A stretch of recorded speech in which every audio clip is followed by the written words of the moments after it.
Hi everyone, in today's video, I'll share 15 important game setting tips that you should start using from today. So without wasting any time, let's jump right into it. First is graphic settings. There are three main types of graphic settings available for both player and stadium graphics. The very first is player graphics. If you set it to lowest, the graphics will look like this.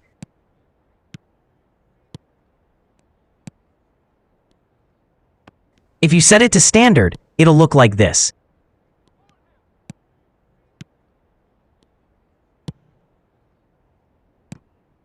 And if you set it to high, it'll look like this.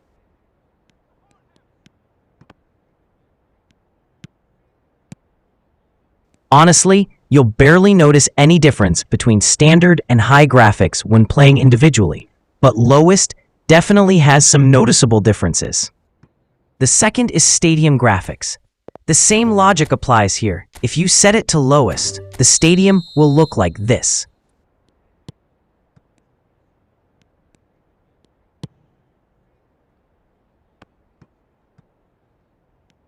If you set it to standard, the graphics will look much better.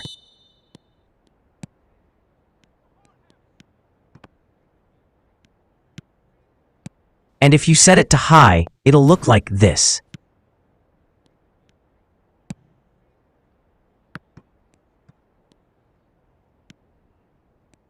Again, standard and high have only minor differences, while lowest creates a major drop in stadium quality.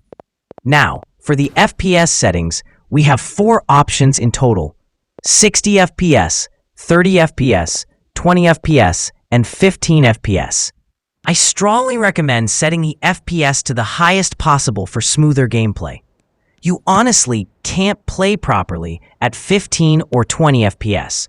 30 FPS is still playable, but only gives an average smooth experience. So 60 FPS is definitely recommended. Now here's how you should set your graphic settings. For iPhones below Series 12, use standard player graphics with lowest stadium graphics and 60 FPS. For iPhone 12 and above, you can go for either standard or high graphics with 60 FPS. For Android devices with less than 6 GB RAM and an average processor, use lowest graphics for both player and stadium with 60 FPS. If your device has a decent processor with 6 GB RAM or less, go for standard graphics and 60 FPS. For phones with 8 GB plus RAM and a high-end processor, go with high graphics and 60 FPS. Second is commentary and stadium audio. You can download up to 15 commentary languages from around the world. Download any language you prefer. Then, you can also download stadium audio data. Both of these make in-match commentary and crowd sounds more enjoyable. However, if you notice your device heating up because of stadium audio, it's better not to download it. Third is play settings. This section controls how you play the game and what your control layout looks like. Let's start with Smart Assist. Smart Assist helps you with AI support. It controls the power gauge, passes, defending, and even decision-making. If you're a beginner or trying to improve your gameplay, turn Smart Assist on. Or if you just want to play casually and enjoy the game without much stress, Smart Assist is a great option.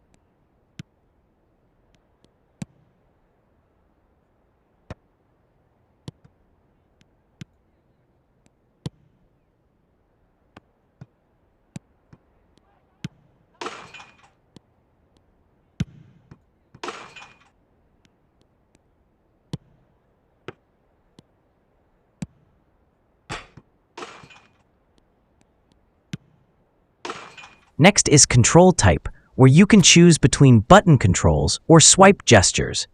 Buttons are simple and easy to understand.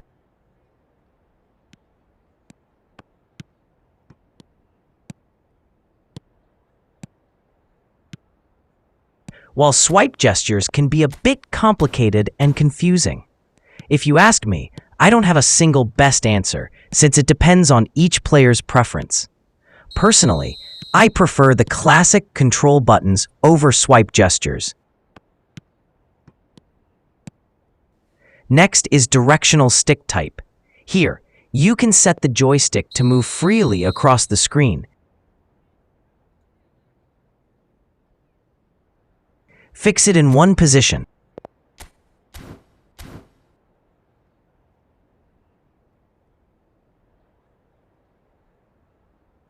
Or even hide it completely, so only your finger movements on the left side control movement.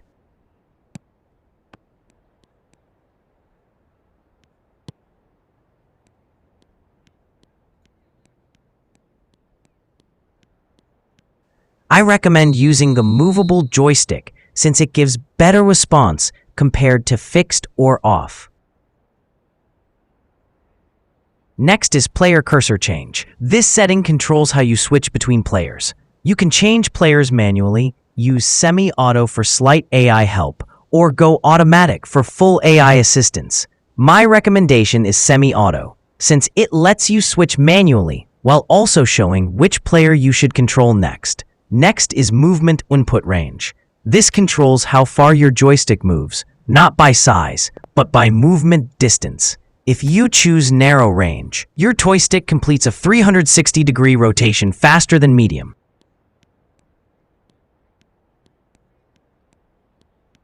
And medium is faster than wide.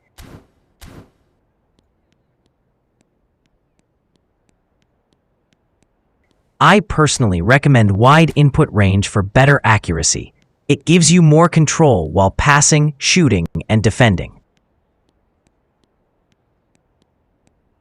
Next is defending control type.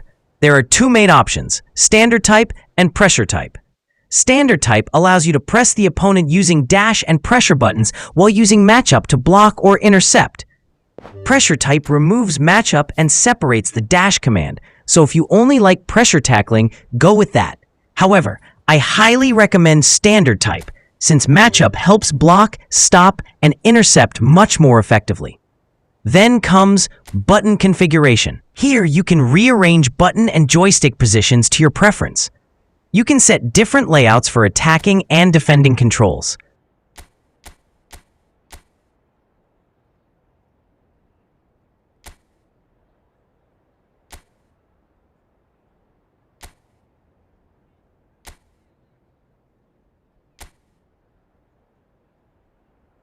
Lastly, you can even reduce the visibility of the buttons if you prefer a cleaner screen. Fourth is match screen settings. There are a few match screen settings you should follow. First is cursor type, which shows either the player name you're controlling or the command you're giving. Or you can just turn it off.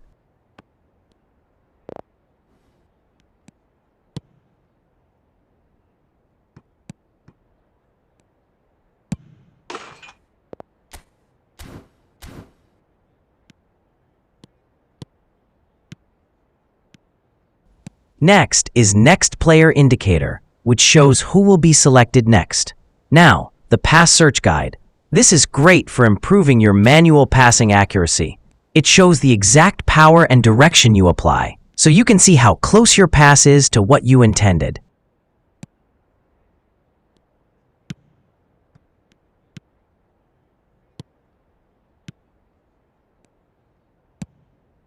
Attack Defense Level shows your current tactical level throughout the match if turned on.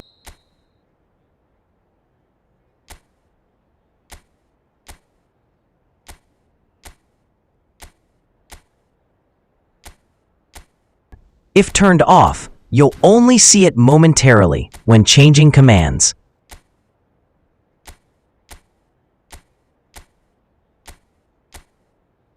We'll get to radar in a moment. The stamina gauge shows each player's stamina level. This helps you know when to make substitutions easily. And already we're underway here. Jim, who do you pick? Big header! Goal! Barcelona! The next options let you toggle player names and command displays on or off depending on your preference. Fifth is radar setting. Radar is super important. It shows the positioning of all players on the field, which helps when you can't see distant areas. You can also change team and opponent colors here. Start using radar from today. It really helps.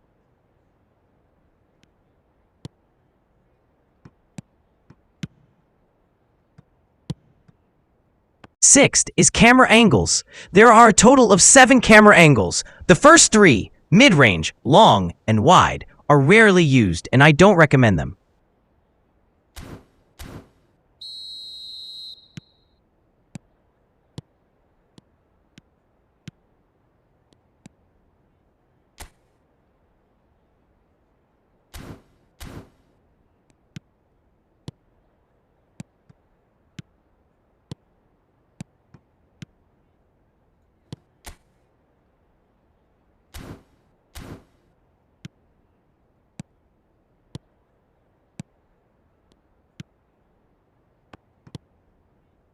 The other 4 are much more useful. Dynamic wide gives a bigger and optimized field view and is the default angle. Totally fine to use.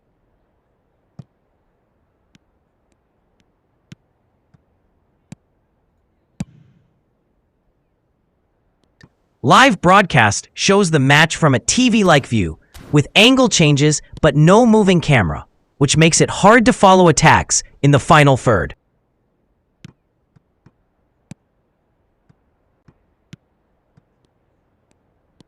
Stadium view is similar to live broadcast, but with a slightly different fixed angle.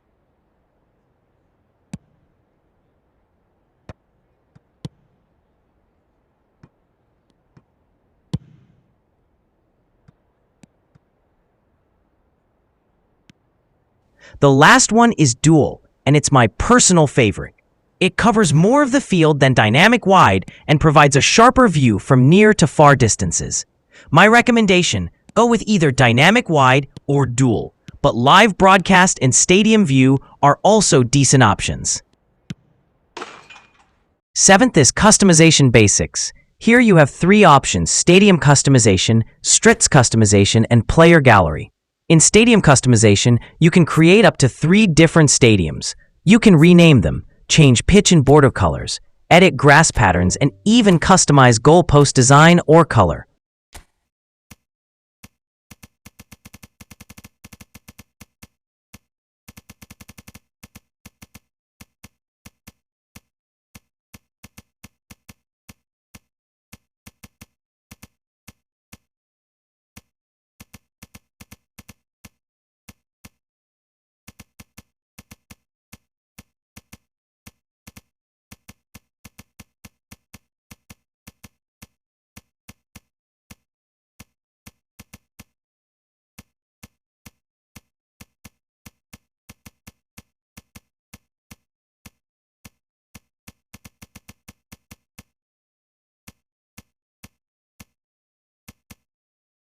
In strits customization, you can choose 3 different kits and pick complementary colors for each one.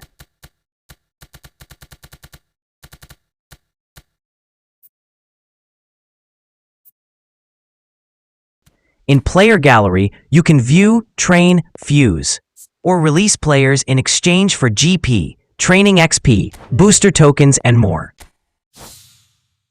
Eighth is in-match roles settings. Here you assign players for specific roles: captain, long free kick taker, short free kick taker, etc. Give the captaincy to a skilled player. Then, assign the best players for long and short free kicks.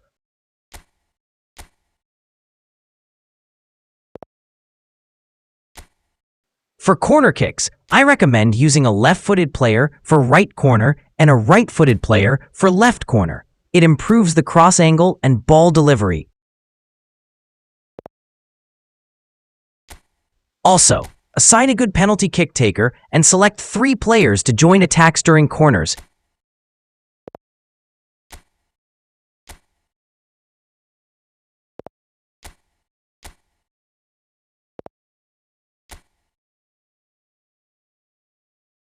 Choose players with strong heading and jumping stats for better scoring chances.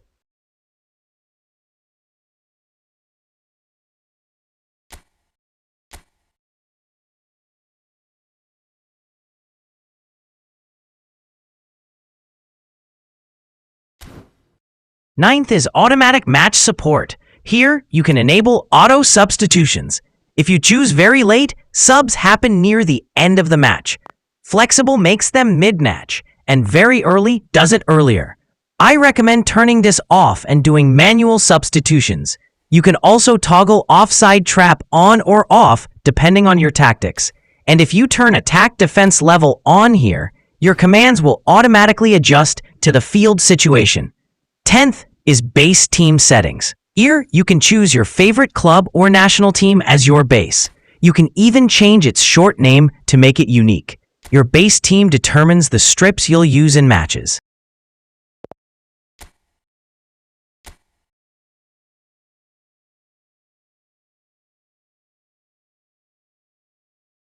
Eleventh is game plan section. Here, you can modify formations and create multiple lineups for different playstyles and managers. You can rename every plan and use various formation patterns. This section helps you keep all your players and managers in rotation effectively. 12th is lineup planning. Here, you can change players in your active lineup or on the bench for future substitutions. You can also manually edit positions, adjust formations, and switch managers or their playstyle capabilities.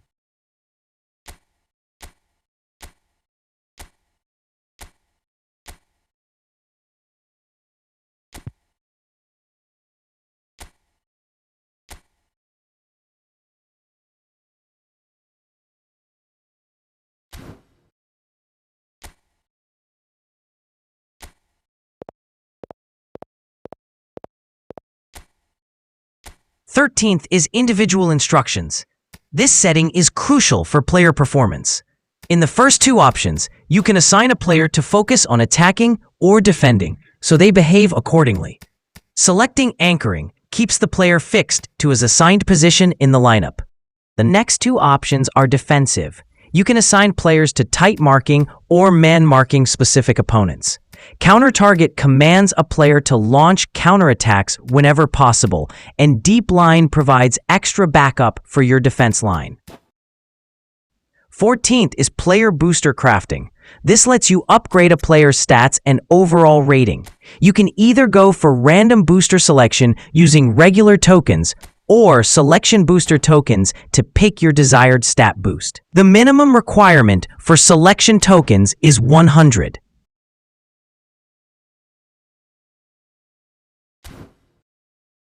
15th, and the last one is link-up play settings. There are new managers with link-up training skills. They add an extra layer of player connection between the centerpiece and key man.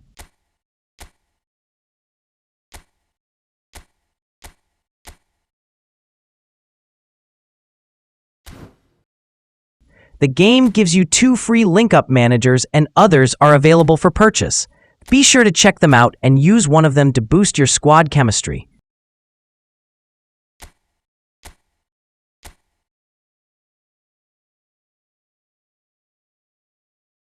So that's all for today's video. Now you know every setting and option you should follow to optimize your gameplay. Apply all these tips and start playing like a pro. I'll see you in the next video. Header!